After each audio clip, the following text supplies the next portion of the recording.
Assalamualaikum warahmatullahi wabarakatuh. Alhamdulillah wassalatu wassalamu ala Rasulillah wa ba'du. Pada pertemuan kali ini kita akan membahas matan Nawaqidul Islam yang ditulis oleh Syekh Muhammad At-Tamimi. Mengapa kita mempelajari ini? Karena ada 10 dosa yang apabila kita melakukannya, ya keislaman kita itu bisa runtuh, bisa hilang, bisa copot dari kita sebagaimana toharo, ya itu bisa hilang dikarenakan hadas besar dan hadas kecil yang kita lakukan. Ya, maka kita harus mempelajari Nawaqidul Islam ini, ya tentunya yang 10 hal ini agar kita tidak jatuh kepadanya. Saya mengatakan bismillahirrahmanirrahim. I'lam, ketahuilah anna min a'dhamin nawaqidil Islam 10. Sesungguhnya ya pembatal keislaman yang paling besar ada 10. Ya, saya menyebutkan yang paling besar, berarti ada yang lain, tapi yang biasanya yang banyak dilakukan ya di masyarakat kita ada 10 ini. Al-awwal, yang pertama adalah syirku, yaitu kesyirikan, asyirku fi ibadatillahi ta'ala, dalam beribadah kepada Allah Subhanahu wa taala. Syirik ya secara bahasa artinya mensekutukan. Adapun secara istilah adalah mensekutukan Allah Subhanahu wa taala dalam perbuatannya seperti menciptakan, menghidupkan, mematikan, memberi rezeki, ya, mengatur alam semesta. Yang kedua adalah mensekutukan Allah Subhanahu wa taala dalam ya perbuatan hamba, yaitu beribadah kepada selain Allah.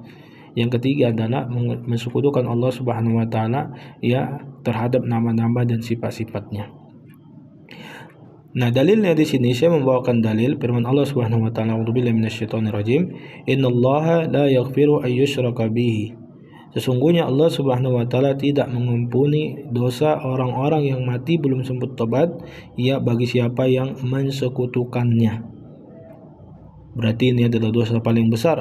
Wa yaghfiru ma duna dzalika liman yasha. Dan Allah mengampuni dosa selain itu, ya, yaitu dosa besar dan dosa kecil. Adapun syirik, ya Allah Subhanahu wa taala tidak mengampuni bagi siapa yang mati belum sempat tobat. Nah, di sini saya membawakan contoh yaitu adzabahu li ghairillah, menyembelih kepada selain Allah, kaman yadbahu lil jinni au lil qabri, seperti orang yang ya menyembelih untuk jin, ya penghuni-penghuni gua keramat, ya penghuni-penghuni samudra keramat, gunung-gunung keramat, pohon-pohon keramat dan sebagainya, ya, atau juga kuburan keramat. Nah, di sini kita akan bahas ya perbedaan utama. Ya, syirik ini terbagi menjadi 2. Yang pertama adalah syirik besar dan syirik kecil. Nah, status agama seseorang apabila dia melakukan syirik besar, ya dia terancam keluar dari Islam. Adapun syirik kecil yang dilakukannya tetap muslim namun berdosa besar. Nah, di dalam ayat tadi ulama ada yang mengatakan bahwasanya masuk ke semua syirik. Siapa yang mati belum sempat sobat, maka Allah tidak ampuni. Dan ada juga ulama yang mengatakan bahwasanya ya syirik kecil ini tidak ya masuk dalam ayat itu, tetapi dia masuk ke dalam dosa besar. Apapun itu harus kita tinggalkan. Yang kedua, amalannya ya menghapus seluruh amal. Ya, kalau kita melakukan syirik besar, mulai kita balik sampai kita melakukan syirik besar itu, seluruh amalan kita itu dihapus Allah Subhanahu wa taala. Adapun syirik kecil menghapus ya pahala amal yang terkait saja. Contoh, ya kita sholat, tapi kita sholatnya itu ya untuk untuk agar dibilang orang itu orang yang pak, yang soleh, ya. Untuk riya, untuk sum'ah, maka pahalanya dihapus. Ya, tetapi tidak membatalkan seluruh amal yang telah dilakukannya mulai dia balik sampai ya dia melakukan kesyirikan kecil ini. Nah, di akhirat statusnya adalah kekal di neraka jika mati belum sempat tobat. Ya, adapun syirik kecil itu tidak kekal di neraka karena dia adalah ya akbaru kabair, dianggap dosa besar yang paling besar. Contohnya di sini jenisnya dan contohnya ya jenis syirik.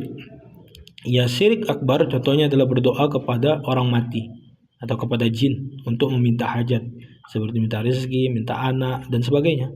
Yang kedua, memberi sesajen atau menyembelih kepada gunung ini, gunung itu, laut ini, laut itu. Ya, yang ketiga adalah pergi ke dukun atau ke tukang sihir untuk mengubah nasib atau mencelakai orang. Yang keempat adalah meyakini ada Tuhan lain atau nabi lain ya setelah Nabi Muhammad SAW. Ini bahaya, maka harus kita jauhi. Ya, ini bisa mengeluarkan kita dari keislaman kalau mati belum sempat tobat.